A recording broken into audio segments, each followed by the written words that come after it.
सर्वांना क्रांतिकारी जय भीम। आम्ही 30 तारखेला जालन्यावरून निघालो होतो। 30 तारखेला आम्ही जालन्यावरून निघालो होतो। 1 तारखेला आम्ही दीक्षाभूमी नागपूर येथे पोहोचलो संध्याकाळी। तर मग 2 तारखेला धम्मचक्र परिवर्तन दिवस उत्साहात आम्ही साजरे केला आणि आता आम्ही परतीच्या प्रवासाला निघालेलो आहे। तर व्हिडिओ बनवायचा उद्देश मित्रांनो एवढा आहे की जे लोक म्हणत होते की बाबा गाडीला फार गर्दी असते, फार गर्दी असते, हे बघा काही गर्दी नाही गाडीला, काही नाही। ज्याला यायचं नसतं त्याच्याकडे अनेक कारण असतात, अशी गोष्ट आहे।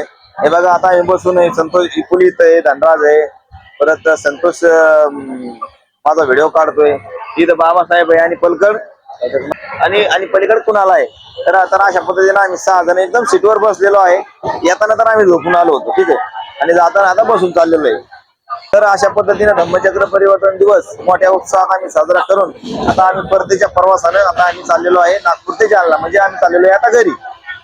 प्रत्येकाच्या घरातून एक सदस्य हा धम्मचक्र परिवर्तन दिनासाठी दीक्षाभूमी नागपूर येथे यायला पाहिजे, हा माझा व्हिडिओ बनवण्याचा उद्देश आहे। सर्वांना क्रांतिकारी जय भीम।